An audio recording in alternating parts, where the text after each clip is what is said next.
తెలంగాణలో polytechnic common entrance test వాయిదా పడింది. పార్లమెంట్ ఎన్నికల నేపథ్యంలో పరీక్షను విద్యాశాఖ వాయిదా వేసింది. మే 17న పాలిసెట్ జరగాల్సి ఉండగా మే 24న నిర్వహించనున్నట్లు అధికారులు తెలిపారు. పాలిటెక్నిక్ కళాశాలల్లో ప్రవేశాలకు గత నెలలో పాలిసెట్ నోటిఫికేషన్ వెలువడిన విషయం తెలిసిందే. ఫిబ్రవరి 15 నుంచి ఏప్రిల్ 22 వరకు ఆన్లైన్లో దరఖాస్తులు స్వీకరిస్తున్నారు. హనుమకొండ ఆర్డీఓపై సీఎస్ శాంతికుమారికి మంత్రి పొన్నం ప్రభాకర్ ఫిర్యాదు చేశారు. తన ఫోన్ కాల్ రికార్డు చేసి ప్రతిపక్ష ఎమ్మెల్యేకు పంపించారని అందులో పేర్కొన్నారు. వెంటనే ఆర్డీఓపై శాఖపరమైన చర్యలు తీసుకోవాలని డిమాండ్ చేశారు. కాంగ్రెస్ తో కరువు వచ్చిందంటూ ప్రతిపక్ష నేతలు అవగాహన లేకుండా మాట్లాడుతున్నారని తెలిపారు. పంట నష్టంపై ప్రభుత్వం నిర్ణయం తీసుకుంటుందని ఆయన చెప్పారు. రైతులంటే కాంగ్రెస్ ప్రభుత్వానికి ఎందుకింత చిన్నచూపు అని భారాస కార్యనిర్వాహక అధ్యక్షుడు కేటీఆర్ ప్రశ్నించారు. పంటలు ఎండుతున్నా పట్టించుకోలేదని, వడగళ్లు ముంచెత్తినా కన్నెత్తి కూడా చూడడం లేదని విమర్శించారు. ఢిల్లీ పెద్దల చుట్టూ ప్రదక్షిణలు తప్ప గల్లీలో రైతుల కన్నీళ్లు కనిపించవా, వాళ్ళ ఆర్తనాదాలు వినిపించవా అని ఎన్నికల గోల తప్ప ఎన్నో కష్టాలు పడుతున్న శ్రామికులపై కనికరం లేదా, సీట్లు ఓట్ల పంచాయతీ తప్ప అన్నదాతల ఆత్మహత్యలు చేసుకుంటున్నా ఆదుకోరా, పాలన అంటే 24/7 రాజకీయమైన పార్టీ ఫిరాయింపులపై ఉన్న దృష్టి పంట నష్టం మీద ఎందుకు లేదు అని ప్రశ్నిస్తున్నారు. తెలంగాణ గవర్నర్ గా సిపి రాధాకృష్ణన్ ప్రమాణ స్వీకారం చేశారు. రాజ్భవన్ లో రాష్ట్ర హైకోర్టు ప్రధాన న్యాయమూర్తి జస్టిస్ ఆలోక్ ఆరాధే ఆయనతో ప్రమాణ స్వీకారం చేయించారు. ప్రస్తుతం జార్ఖండ్ గవర్నర్ గా ఉన్న రాధాకృష్ణన్ అదనంగా తెలంగాణ బాధ్యతలు స్వీకరించారు. తమిళిసై రాజీనామా నేపథ్యంలో రాష్ట్రపతి ద్రౌపది ముర్ము ఆయన్ను నియమించిన విషయం తెలిసిందే. ఈ ప్రమాణ స్వీకార కార్యక్రమానికి సీఎం రేవంత్ రెడ్డి, పలువురు మంత్రులు, ప్రజాప్రతినిధులు హాజరయ్యారు. కాళేశ్వరం ప్రాజెక్టులోని మేడిగడ్డ, అన్నారం, సుందిళ్ల బ్యారేజీలకు సంబంధించి జాతీయ డ్యామ్ సేఫ్టీ అథారిటీ ఏర్పాటు చేసిన నిపుణుల కమిటీ రాష్ట్రంలో మరో దఫా పర్యటిస్తోంది. చంద్రశేఖర్ అయ్యర్ నేతృత్వంలోని నిపుణుల కమిటీ ఈ రోజు మధ్యాహ్నం హైదరాబాద్ కు చేరుకుంది. 3 ఆనకట్టల బాధ్యతలు నిర్వహించిన ఇంజనీర్లతో ఎర్రమంజిల్లోని జలసౌధలో సమావేశమైంది.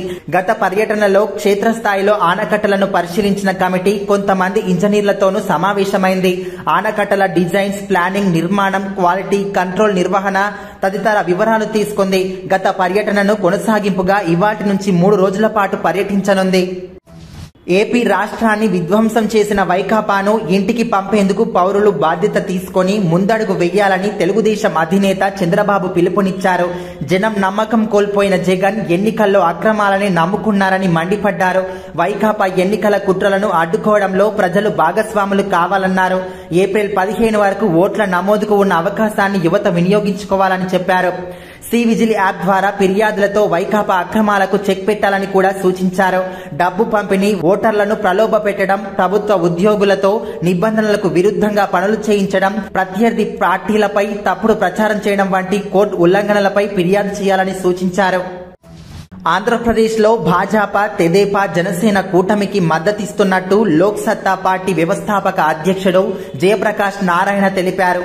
ఈ రోజు ఆయన మీడియాతో మాట్లాడుతూ రాష్ట్రంలో ఎన్నికలు ప్రశాంతంగా జరుగుతాయా అని అనుమానం కలుగుతోందన్నారు. ప్రతి ఒక్కరూ ఓటు హక్కు వినియోగించుకుంటారా అనే సందేహం కూడా ఉంది అని చెప్పారు. నిర్భయంగా నమ్మిన వారికి ఓటు వేయండి. సామాన్యుల జీవితాలు మారాలంటే అభివృద్ధి చూసి ఓటేయాలి. సంక్షేమం, అభివృద్ధి సమతూకం పాటించాలి. ఆర్థిక భవిష్యత్తు కాపాడేవారు ఎవరని ఆలోచించాలి. ప్రజల అమాయకత్వాన్ని ఆసరా తీసుకొని నేతలు ఆడుకుంటున్నారు అని జేపీ వ్యాఖ్యానించారు. గుంటూరు నల్లపాడు పోలీస్ స్టేషన్ వద్ద వైకాపా నేతలు హల్చల్ చేశారు. పోలీసుల సమక్షంలోనే తెదేపా నేతలపై దాడికి ప్రయత్నించారు.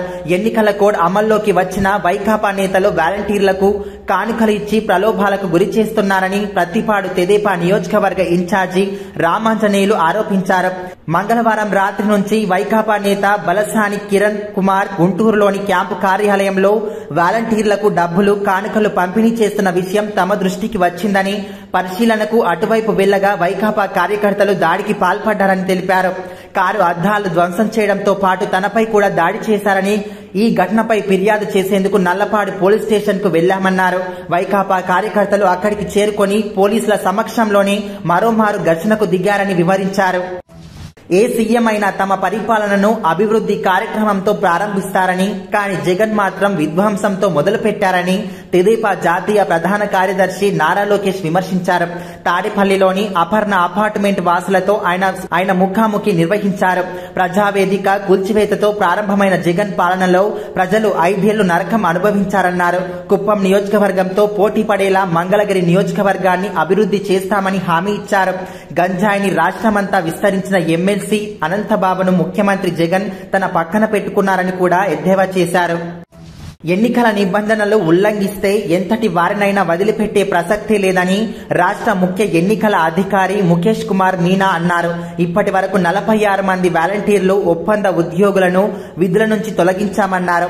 వాలంటీర్లు ఎన్నికల విధుల్లో పాల్గొంటే తీవ్ర చర్యలు ఉంటాయని మరోమారు స్పష్టం చేశారు. ప్రధాని కార్యక్రమంలో భద్రతా లోపాలపై ఫిర్యాదు అందిందని కేంద్రానికి పంపినట్టు కూడా చెప్పారు.